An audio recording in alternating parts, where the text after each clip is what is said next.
Olá, meus amigos, tudo bem? Vamos começar aqui a nossa primeira aulinha sobre esse assunto mais obscuro lá de eletromagnetismo chamado indução eletromagnética. E vamos começar com o conceito de fluxo eletromagnético ou fluxo magnético. Então, olha só, vamos primeiro fazer uma analogia com um cano de água. Por exemplo, aqui você tem um cano, esse cano tem uma certa grossura, está passando uma certa quantidade de água, que não ocupa o cano inteiro, tá? O cano ainda aguenta mais água. O que eu posso definir? Eu posso definir o fluxo de água que está passando por esse cano.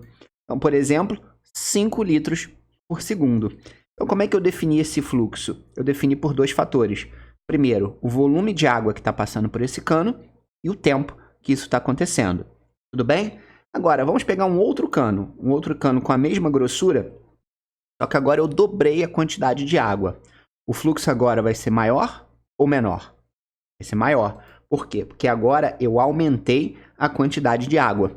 Então eu dobrei o volume de água no mesmo intervalo de tempo. Então o fluxo de água, nesse caso, é maior quanto maior for a quantidade de água, ok? Mais um exemplo. Nesse caso aqui eu peguei agora um cano mais fino e estou colocando aqui toda a quantidade de água possível dentro desse cano. Então, por exemplo, aqui eu posso dizer que o fluxo foi de 3 litros a cada segundo. Agora eu vou pegar um cano mais grosso. Tá vendo? Esse segundo cano aqui é mais grosso que o primeiro. Então, obviamente, cabe mais água. Então, eu posso dizer agora que esse fluxo de 3 passou para 7 litros por segundo. Então, a gente chega numa segunda conclusão. O fluxo de água vai ser maior quanto maior for a grossura do cano. Certo? Então, são esses dois fatores que influenciam no fluxo de água. A quantidade de água e 2, a grossura do cano. Com fluxo magnético, povo de Deus, vai ser a mesma coisa. Só que a diferença é, a gente vai trabalhar com campo magnético. E campo magnético não é uma coisa que você pega, não é matéria, que nem água. Tudo bem? Mas esses dois fatores vão existir. No caso, a água vira campo magnético e a grossura do cano vai virar, no caso, a área do lugar que você está estudando. Beleza?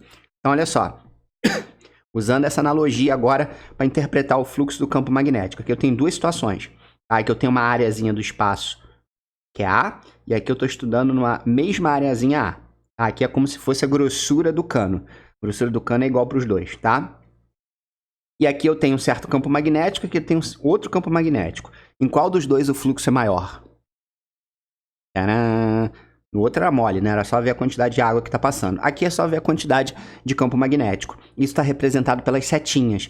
Repara, campo magnético não dá para pegar, né? Então a gente representa por setas que são vetores. Campo magnético é um vetor. Então, 1, 2, 3, 4, 5, 6 setinhas. E aqui eu só tenho 3. Então, o fluxo magnético ele vai ser maior, mais intenso, quanto maior for o campo magnético. E a gente vê isso no desenho pelo número de setinhas que estão entrando nessa região do espaço que a gente está estudando. Viu como é que é a mesma coisa que a água? Quanto mais água, mais fluxo. Aqui é a mesma coisa. Quanto mais forte, mais intenso for o campo magnético, maior também vai ser o fluxo magnético. Belezura? E o segundo caso, agora vai ser a área do espaço que a gente está estudando. Aqui eu estou estudando uma areazinha A. E aqui eu estou estudando uma areazinha 2A. Certo?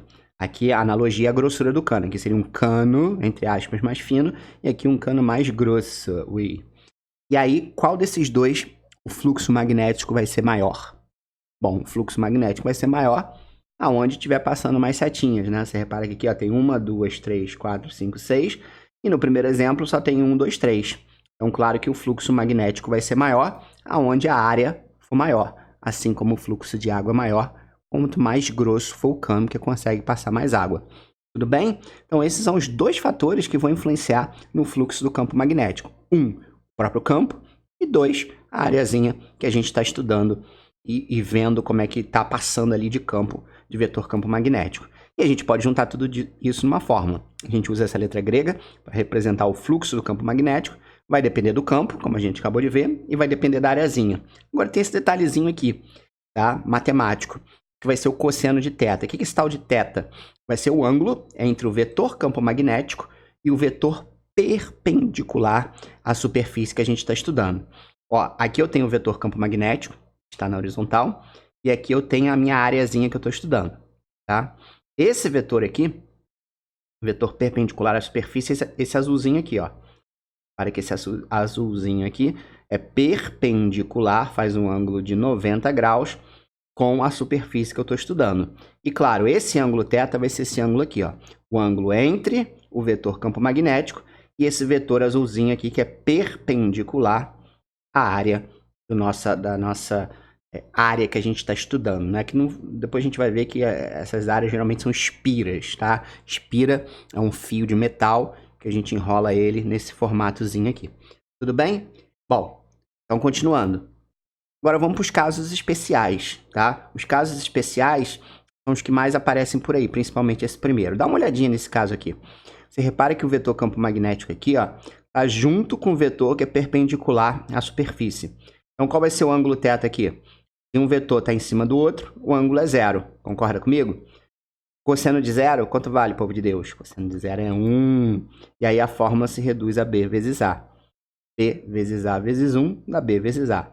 Então, aqui, nesse caso, é onde o fluxo magnético é máximo, onde ele tem seu maior valor possível, exatamente quando o vetor campo magnético é paralelo a esse vetor ou perpendicular, faz um ângulo de 90 graus com a areazinha que a gente está estudando.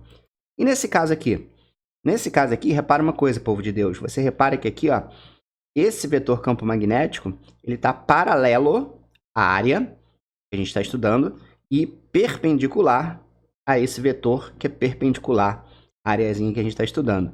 E você repara também que nenhuma setinha agora está entrando dentro dessa região. Então, só pelo desenho, sem matemática nenhuma, já dava para matar o quê?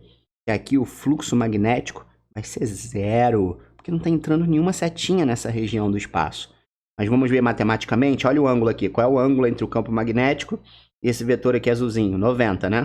Quando a gente jogar na fórmula, quanto é o cosseno de 90? O cosseno de 90 é 0.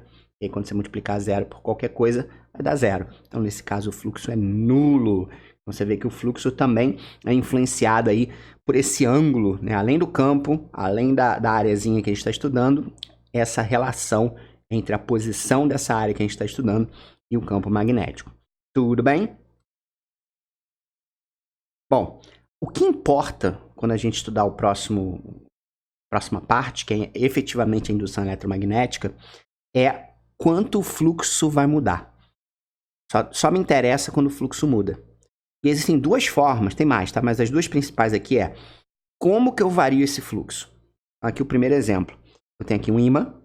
Esse ímã está produzindo aqui um campo magnético representado por essas setinhas vermelhas. Claro que tem outras setas aqui, mas só interessa essas que eu estou mostrando. E aí eu estou estudando essa areazinha aqui, ó. Essa espira, tá? Peguei um fio de cobre, enrolei aqui nesse formato e formei uma espira. Tudo bem? Quantas setinhas estão entrando aqui? 1, 2, 3. Então, essas setinhas que estão entrando é que estão contribuindo para o fluxo magnético, como a gente já viu. Agora, se eu aproximar o ímã, será que esse fluxo vai aumentar? Será que esse fluxo vai diminuir? Ou será que esse fluxo vai permanecer o mesmo?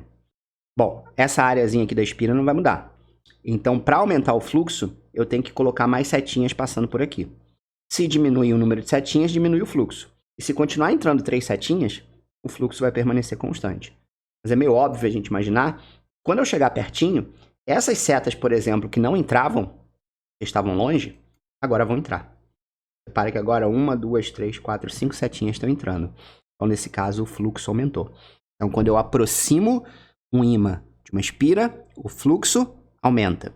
Quando eu afasto o ímã de uma espira, o fluxo diminui. Show de bola? E qual seria o outro caso, que é mais raro? Ah, aqui uma animaçãozinha muito bacana, ó, mostrando isso. Ah, você vê que aqui, ó, no início você tem essas setas, e as setas que agora não estavam entrando quando o ímã está longe, passam a entrar. De novo, ó, essa seta não entrava, ó. Agora entrou. Ó que beleza, ó. Ó que beleza. Agora eu tenho muito mais setinhas entrando do que eu tinha no começo da minha animação, quando eu aproximei o ímã.